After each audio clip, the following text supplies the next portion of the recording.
Kami bersyukur Tuhan atas kasih-Mu dalam kehidupan kami, atas campur tangan Kau dalam kehidupan kami Bapa. Kami ada sampai hari ini Tuhan, dan kami mengucap syukur Engkau tidak pernah memandang rupa setiap kami Tuhan, tetapi Engkau memandang kedalaman hati kami Bapa. Terima kasih Tuhan, terima kasih Tuhan. Hanya dekat kasih-Mu Bapa, jiwaku pun tentram. Engkau menerimaku dengan sepenuhnya, walau dunia melihat rupa, namun Kau memandangku sampai kedalaman hatiku.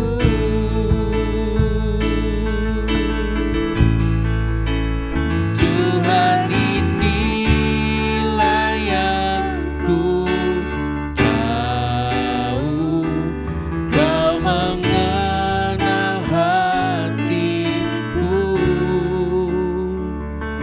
jauh melebihi semua yang terdekat sekalipun. Tuhan, inilah yang ku mau, Kau menjaga hatiku supaya kehidupan memancar senantiasa.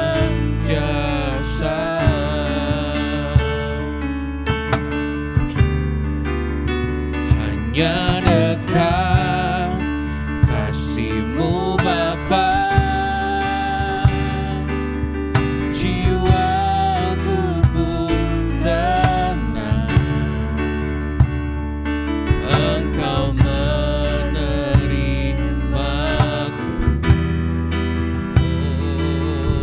dengan sepenuhnya, walau dunia melihat rupa,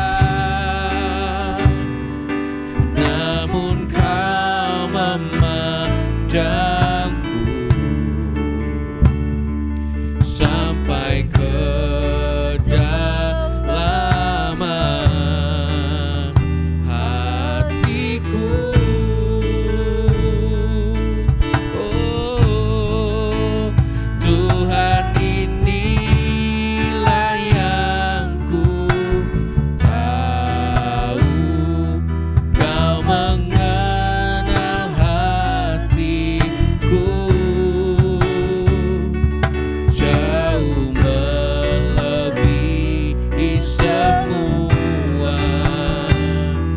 yang terdekat sekalipun.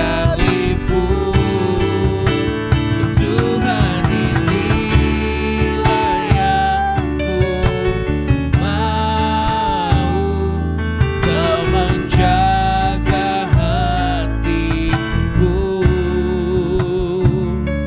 supaya kehidupan memancar senantiasa. Tuhan, inilah yang ku tahu, Kau mengenal hatiku jauh melebihi semua yang terdekat sekalipun. Tuhan, inilah yang ku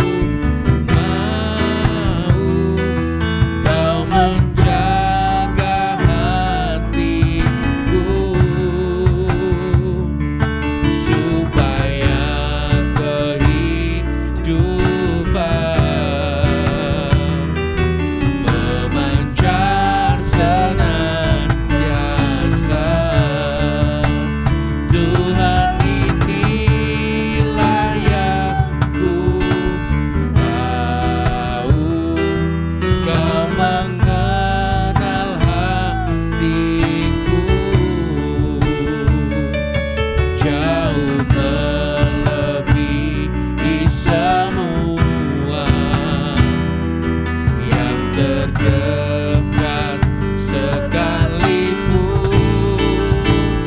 Tuhan, inilah yang ku mau, Kau menjaga hatiku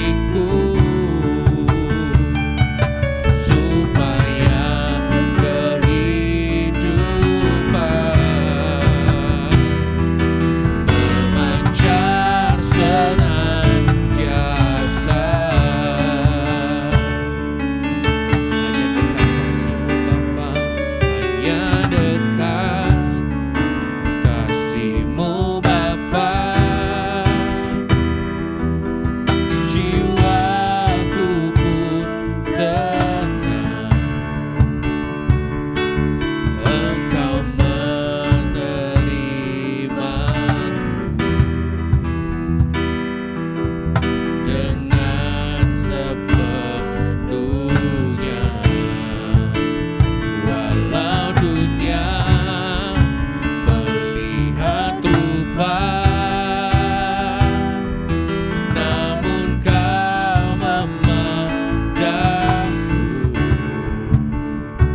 mulialah namamu Yesus.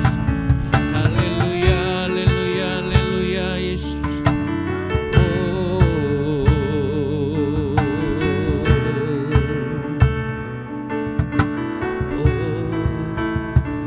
Tuhan ini lah yang ku tahu, Kau mengenal hatiku, jauh melebihi semua yang terdekat sekalipun.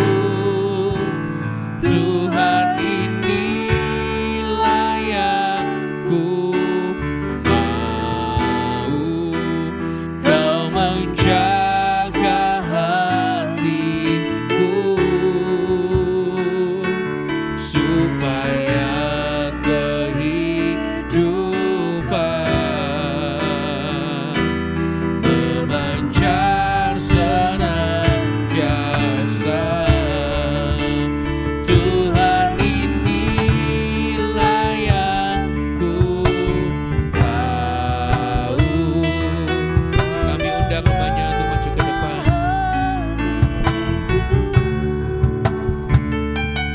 Jauh melebihi semua yang terdekat sekalipun. Tuhan inilah yang ku mau, Kau menjaga hatiku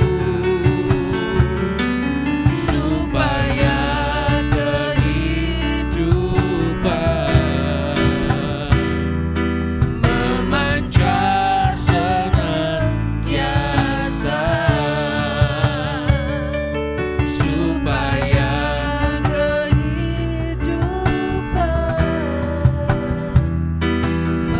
memancar senantiasa.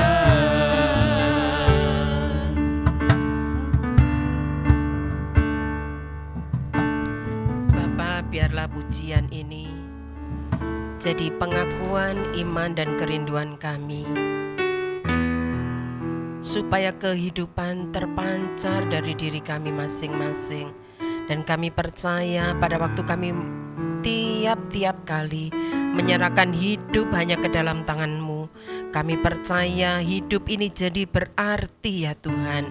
Biarlah malam ini kami belajar untuk kami menyerahkan hidup kami seutuhnya, karena kami tidak berhak atas hidup kami masing-masing.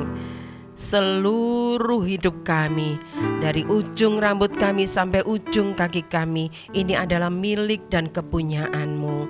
Pakai dengan cara-Mu yang luar biasa, supaya melalui hidup kami terpancar kehidupan, dan banyak orang akan diberkati melalui hidup kami. Kami menyerahkan waktu yang indah untuk kami belajar kebenaran firman-Mu pada sore ini. Berfirmanlah Engkau Tuhan, kami siap mendengarkannya. Yang percaya dan siap dengar firman katakan bersama-sama, amin. Selamat sore saudara semua. Sore ini kita akan belajar tentang kebenaran firman Tuhan, bahwa seringkali ada banyak anak-anak Tuhan yang keliru. Bahayanya pada waktu kita hidup bergereja itu, yaitu kita pikir kalau setiap kali kita beribadah, kita setia ke gereja, kita pikir berarti aku sudah pasti masuk surga. Nah, malam ini kita mau belajar. Alkitab memang menulis di dalam Roma 10 ayat yang ke-9.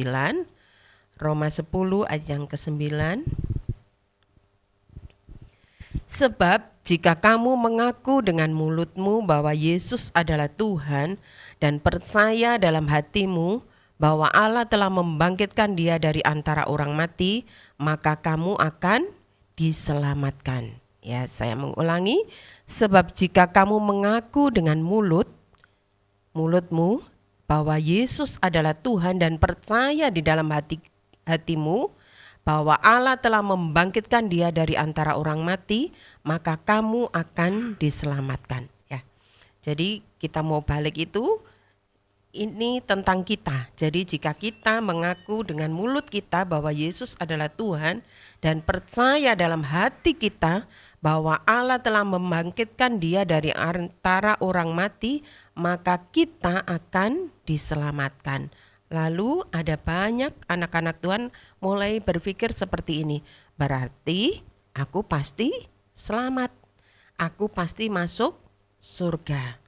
Nah, bukan berarti pada waktu Tuhan Yesus mati di atas kayu salib dengan berdarah-darah, Dia relakan dirinya dicambuk, Dia relakan segalanya, bahkan dikatakan Alkitab mencatat bahwa dari ujung rambut sampai ujung kaki itu tidak ada kulit yang utuh. Bahkan dikatakan di sini Dia bukan seperti manusia lagi. Karena apa? Hancur tubuhnya. Itu untuk siapa? Untuk saya dan saudara. Bukan berarti kalau Dia sudah mati, berarti kita tinggal duduk manis tiap hari atau tiap jam-jam ibadah lalu kita pikir kita sudah diselamatkan. Kita lupa bahwa kita juga harus menjaga hidup kita baik-baik supaya pada waktu kita keluar dari perhimpunan bersama, kita juga harus menjaga diri kita. Dikatakan di sini di dalam 1 Yohanes 2 ayat yang ke-15 dan yang ke-16 dikatakan, surat Rasul Paulus kepada surat Yohanes, ya, dikatakan 1 Yohanes 2 ayat yang ke-15, janganlah kamu mengasihi dunia dan apa yang ada di dalamnya. Jikalau orang mengasihi dunia, maka kasih akan Bapa tidak ada di dalam orang itu. Saya sedang membaca sebuah buku saku, yaitu tentang apakah betul aku ini orang Kristen. Nah, kenapa kok dikatakan apakah betul aku ini dikatakan sebagai orang Kristen? Seringkali ada banyak anak Tuhan mulai berpikir, orang Kristen itu apa sih?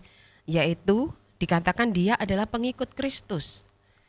Itu adalah sebutan dari pertama kali anak-anak Tuhan, murid-murid Yesus di Antioquia.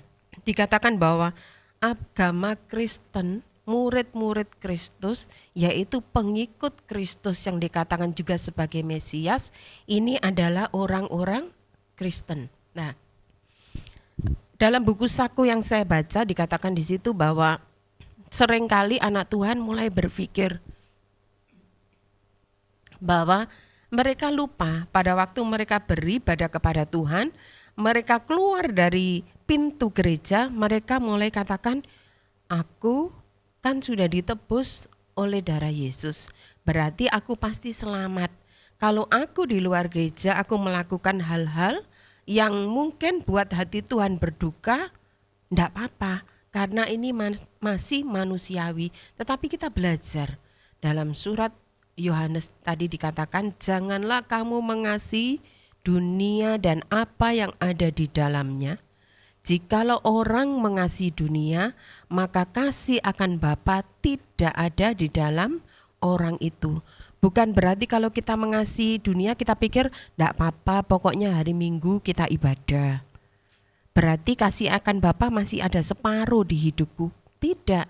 Alkitab penulis dikatakan di sini, kasih akan Bapa itu tidak ada di dalam Dia, karena kita sudah mengasihi dunia. Jadi mari kita mau belajar ayat yang ke-16. Sebab itu semua yang ada di dalam dunia, yaitu keinginan daging dan keinginan mata, serta keangkuhan hidup, bukanlah berasal dari Bapa, melainkan dari dunia ini. Nah, kita mau belajar bersama-sama dari yang pertama. Di situ dikatakan apa? Semua yang ada di dunia, keinginan daging. Roma 8 ayat yang ke-6 dikatakan di situ. Roma 8 ayat yang ke-6. Ya. Karena keinginan daging adalah maut, tetapi keinginan roh adalah hidup dan damai sejahtera. Nah, kalau kita belajar lebih dalam, apa itu keinginan daging? Kalau kita lihat dikatakan di sini, kenapa kok keinginan daging dikatakan itu adalah maut? Tadi dikatakan apa yang ada di dunia ini bukan berasal dari Bapa. Keinginan daging di dalam Galatia 5 ayat yang ke-19 sampai yang ke-21a, di situ dikatakan Galatia 5 ayat yang ke-19, ya enggak apa-apa, ditunggu. Ya. Galatia 5 ayat yang ke-19, perbuatan daging telah nyata, yaitu percabulan, kecemaran, hawa nafsu, ayat yang ke-20, penyembahan berhala, sihir, perseteruan, perselisihan, iri hati, amarah, kepentingan diri sendiri, percideraan, roh pemecah, 21, kedengkian, kemabukan, pesta pora, dan sebagainya. Nah, di sini dikatakan ini keinginan daging. Kadang kita berpikir itu kan masih manusiawi, tetapi kita mau belajar bersama-sama. Kalau kita pengikut Kristus, tadi kita belajar bahwa tujuan hidup pengikut Kristus, ajaran Kristen didasarkan pada tujuan hidup, yaitu Yesus mati di atas kayu salib dan Dia mengalami kebangkitan. Kita juga harus belajar seperti Kristus. Kalau kita mau dikatakan bahwa kita murid Kristus, bukan berarti kita tidak boleh pesta pora, kita tidak boleh lakukan apa aja. Kita mau belajar. Memang dalam hidup ini ada hal yang perlu jadi salib bagi kita masing-masing. Ya, jadi kita mau belajar. Di sini dikatakan kita mau supaya menyangkal diri kita untuk kita menjadi seperti Kristus. Kenapa? Kok keinginan daging itu dikatakan adalah maut? Karena keinginan daging itu adalah ekspresi dari sifat lama manusia yang berlawanan dengan keinginan roh. Ya, saya mau mengulang ilustrasi ini. Keinginan roh ini sebagai satu gambaran diibaratkan sebagai sesuatu yang berwarna putih. Keinginan daging ini bentuknya sesuatu yang berwarna hitam. Kalau kita anggapan ini anjing putih dan anjing hitam, kalau kita lebih banyak kasih makan kepada yang berwarna putih, maka yang berwarna hitam akan menjadi apa? Kurus. Yang berwarna putih akan menjadi gemuk. Dan ini pada waktu melakukan pertandingan lari, pasti yang kurus akan kalah karena tidak pernah dikasih makan. Tetapi kalau yang kita kasih makan terus itu kedagingan kita yang berwarna hitam, dan roh kita biarkan tidak pernah kita isi dengan sesuatu yang rohani. Kita tidak pernah berdoa, kita tidak pernah baca Alkitab. Lalu pada waktu ada pertandingan, anggap pertandingan iman, maka pada waktu masalah itu datang, ujian itu datang, pencobaan itu datang, dikatakan di sini, maka karena yang dikasih makan yang hitam, maka kita akan kalah. Mari kita mau belajar bersama-sama. Dikatakan bahwa tiap-tiap kali supaya kita mau memberi makan kepada roh kita sesuatu yang baik. Kita jalin hubungan kita karena dikatakan di sini keinginan roh adalah hidup dan damai sejahtera.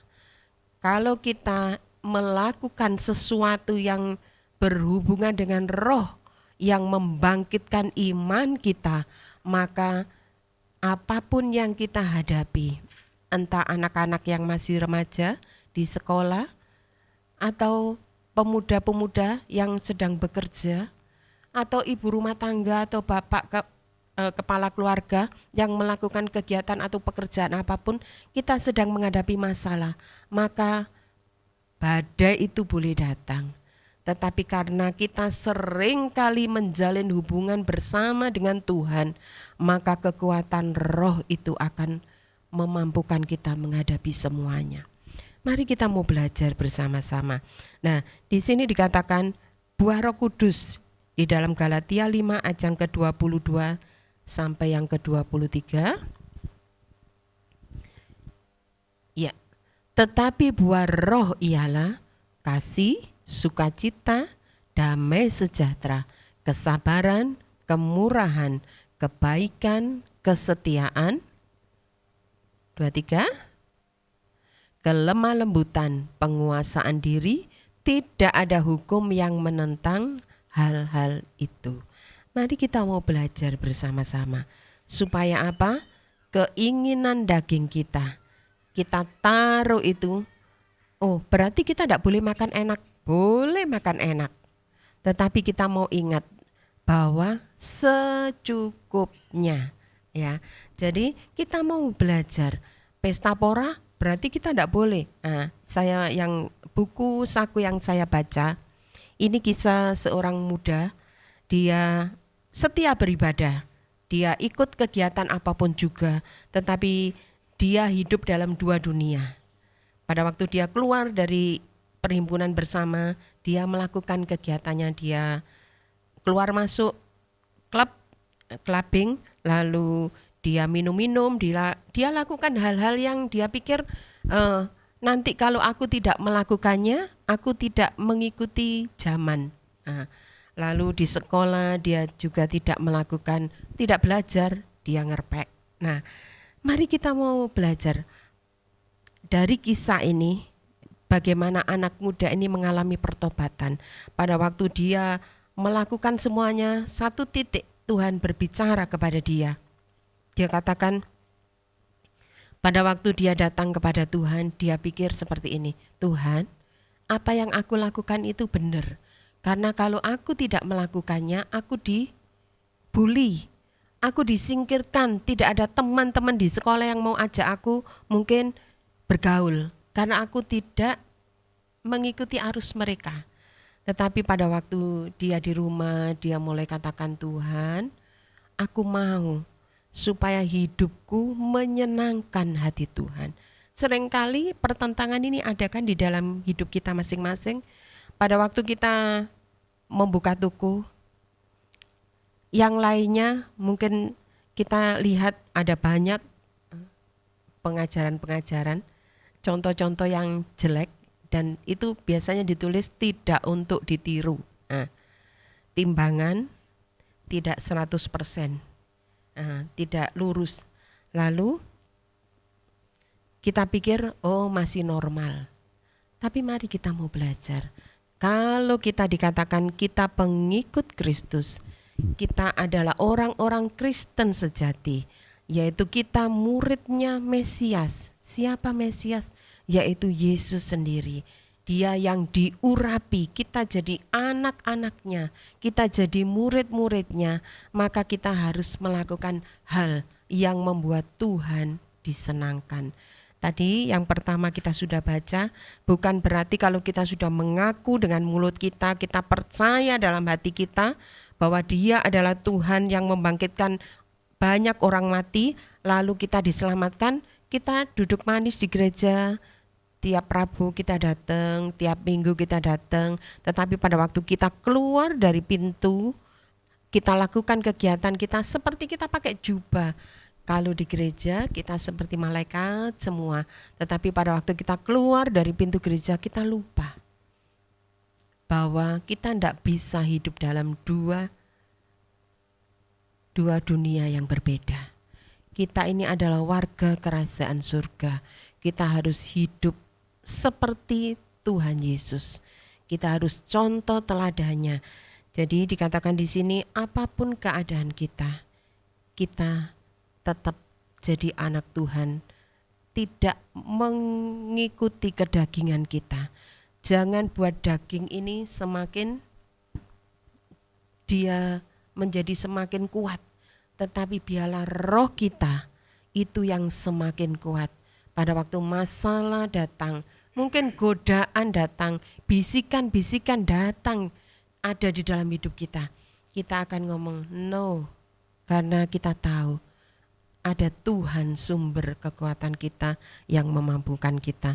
Yang kedua, tadi di dalam 1 Yohanes 2 ayat yang ke-16 dikatakan,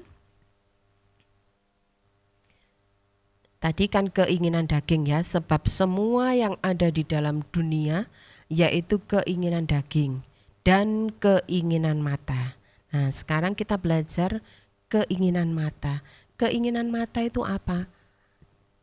Ada banyak yang sekarang ditawarkan oleh media sosial. Pernah melihat iklan makanan merek tertentu yang mendorong kita untuk pergi beli atau kita memesannya? Makanan yang disajikan sepertinya menyenangkan sekali.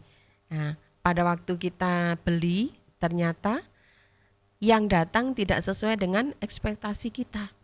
Keinginan mata, kadang kita lihat apa yang dipakai orang bagus yo, berarti aku harus pakai. Keinginan mata ini juga dikatakan apa? Tidak berasal dari Bapa.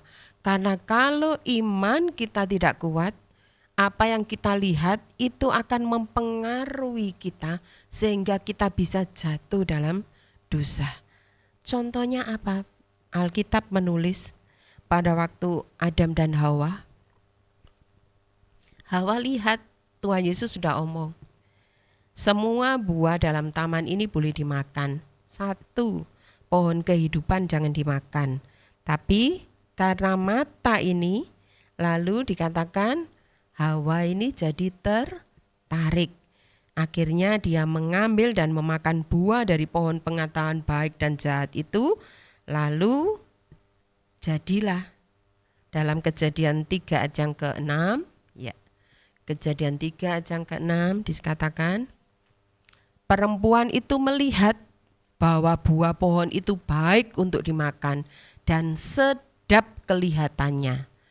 Nah, itu yang melihat apa? Mata, ya. Pohon itu baik untuk dimakan dan sedap kelihatannya.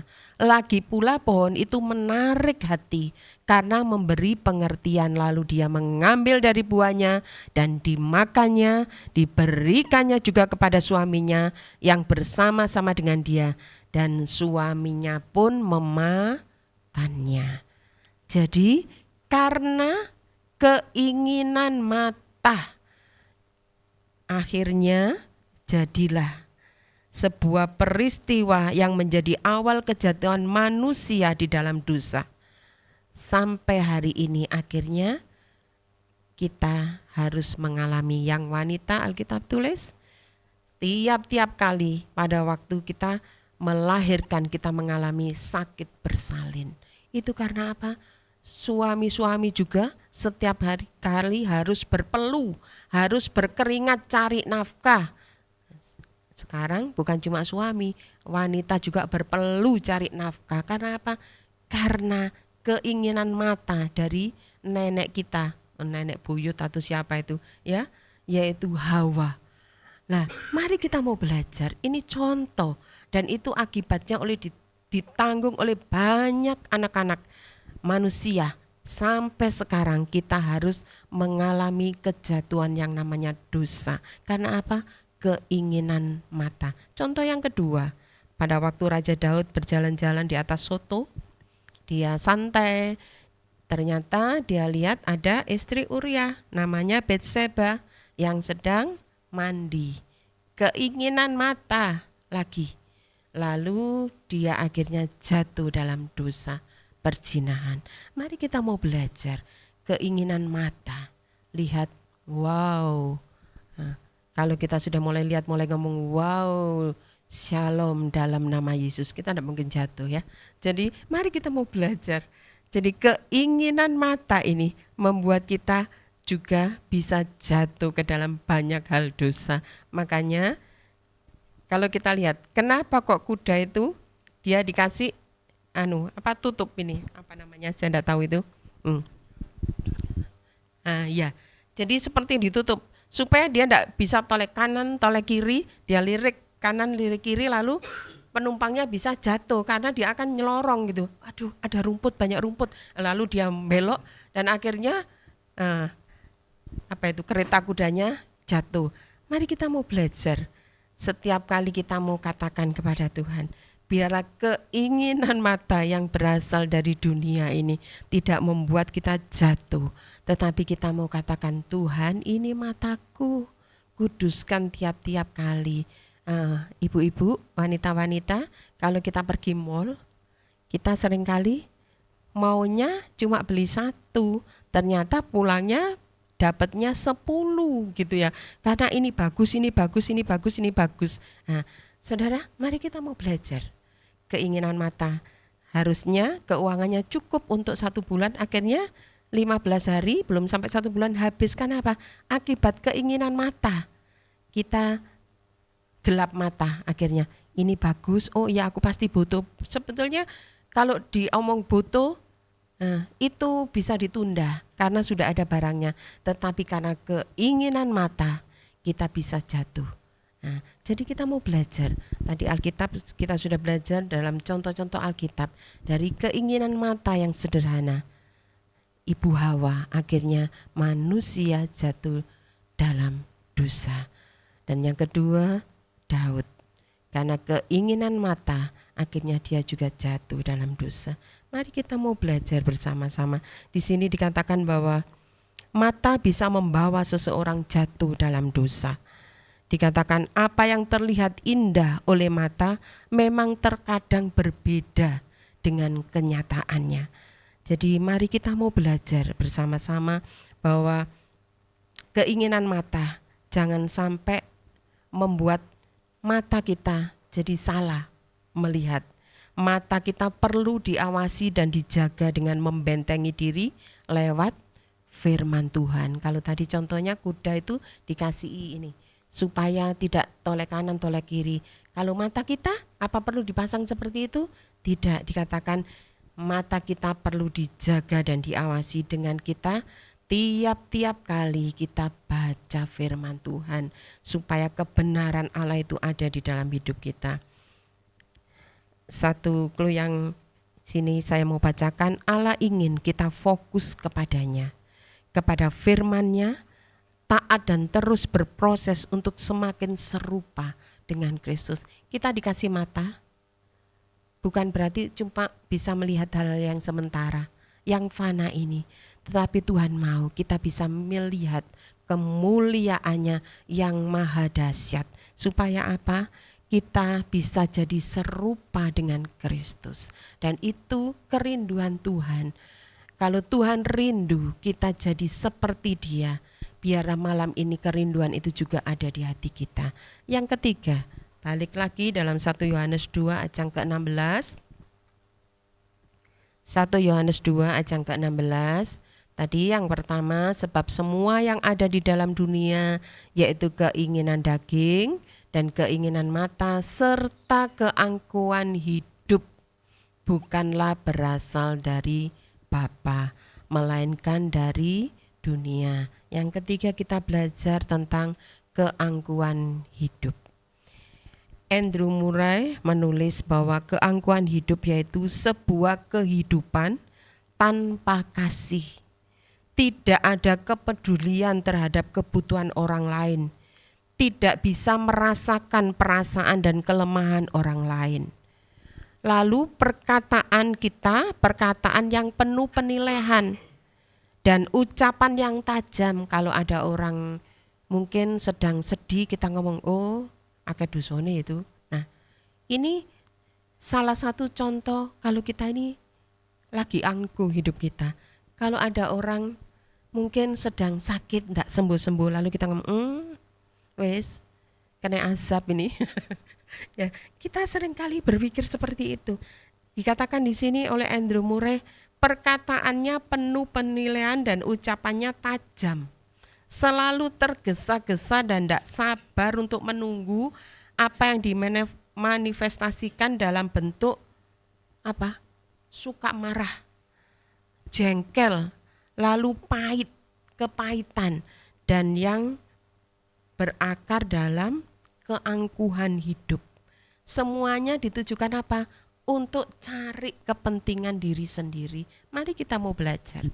Tadi yang awal dikatakan keangkuhan hidup itu tidak ada belas kasihan. Jadi mari kita mau belajar.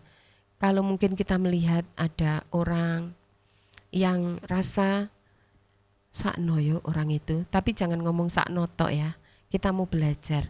Seringkali saya memberi contoh. Mungkin saya bukan bukan orang yang wah, tetapi saya tiap kali kalau saya lihat ada seseorang, saya cuma kasih uang loh, saya sediakan uang receh 1.000-an, itu kadang orang dikasih itu matur nuwun, mungkin bagi kita uang 1.000 itu tidak ada artinya, tapi bagi orang yang memang membutuhkan itu sesuatu yang sangat bernilai. Nah, mari kita mau belajar. Kalau saudara punya uang lebih dari 1.000 ya tidak apa-apa, 5.000, 2.000, 10.000. Nah, karena saya suka ngumpulkan koin-koin itu, jadi setiap kali saya ada orang kalau saya kasih, dan itu saya belajar. Saya ngomong kepada suami dan anak-anak saya, uang 1.000 loh. Itu terima kasihnya sampai bungkuk-bungkuk nemen ya. Itu mungkin bagi kita aduh 1.000, tapi bagi orang yang membutuhkan mungkin mereka perlu sesuatu. 10.000 kalau tidak ada 1.000 ya jumlahnya cuma 9.000. Mari kita mau belajar. Dikatakan di sini supaya apa? Supaya kita belajar berempati. Kita tidak ada rasa tidak apa-apa, aku juga masih butuh kok. Orang lain mungkin nanti orang lain yang akan tolong. Jangan.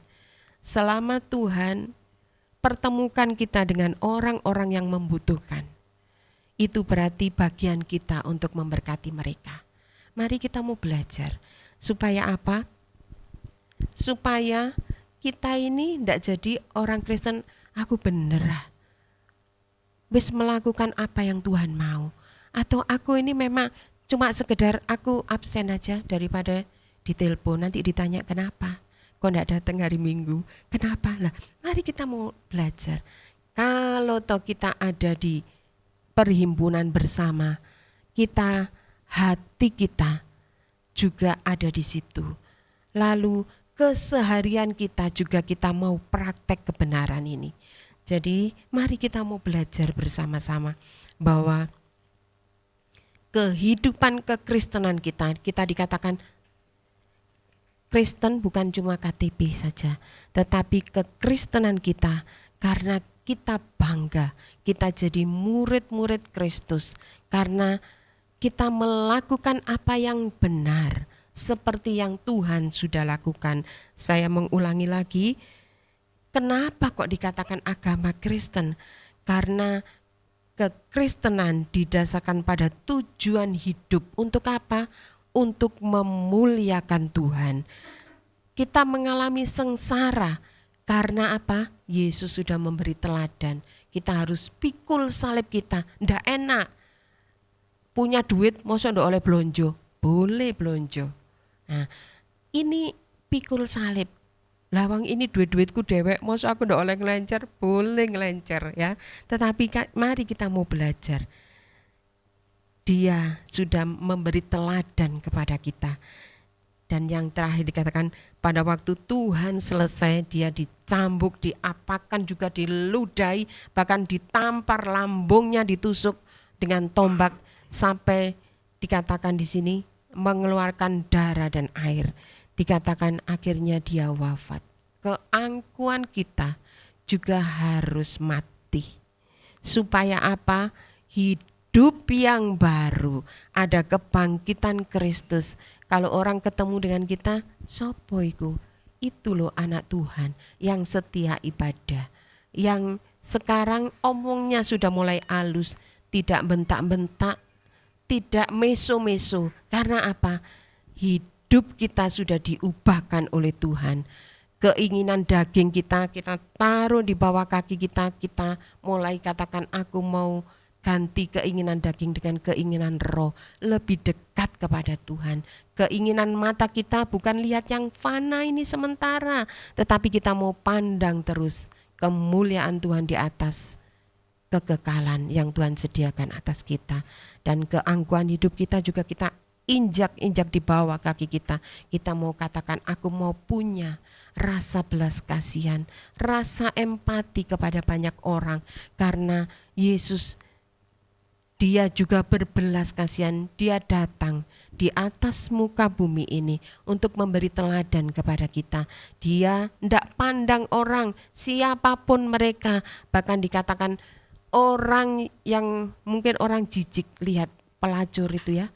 Dia datang, dia membasuh kaki Tuhan Yesus, dan dia menggeraikan rambutnya untuk mengelap kakinya Tuhan. Orang ngomong, mosok Tuhan tidak tahu dia orang yang suka melakukan hal-hal yang kotor, tetapi dia datang untuk mereka, untuk kita semua, untuk menebus semua dosa dan salah kita.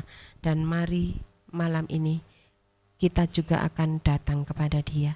Saya mengundang tim musik, WL dan singer, kita mau datang menghampiri Dia. Kita katakan, kita naikkan satu pujian. Yesus, Kau kebenaran yang menyelamatkanku.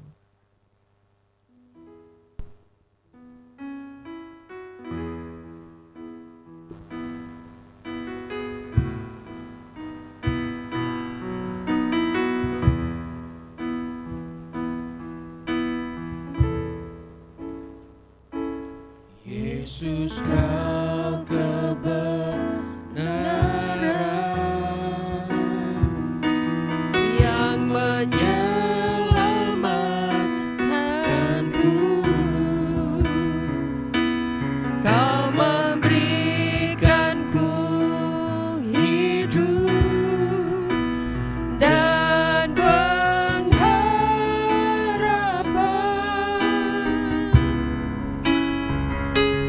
Ku ikut kehendakmu, ku perlu anugerahmu, perlu anugerahmu. Ku nyatakan janjiku kepadamu. Katakan, kalau ku hidup, kalau ku hidup bagimu, hatiku tetap menyembahmu. Dunia tak bisa menjauhkanku dari kasih-Mu. Oh, selama ku hidup bagimu, mataku tetap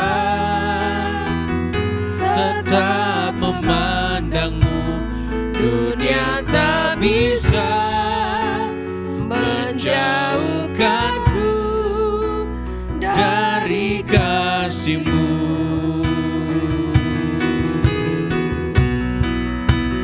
Kalau ku hidup bagimu, hatiku tetap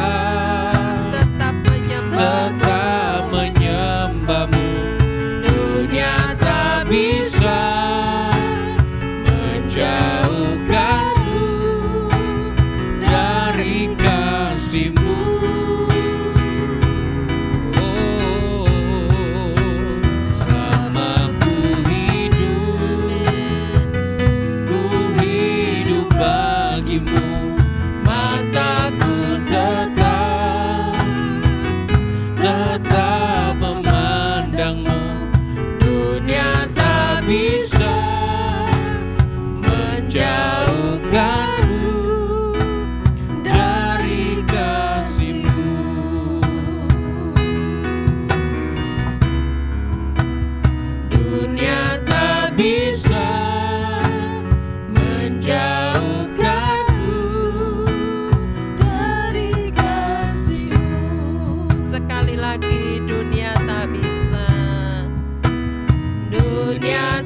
seperti pujian yang kami naikkan di hadapan Engkau. Dunia tidak bisa memisahkan kami dari kasih-Mu.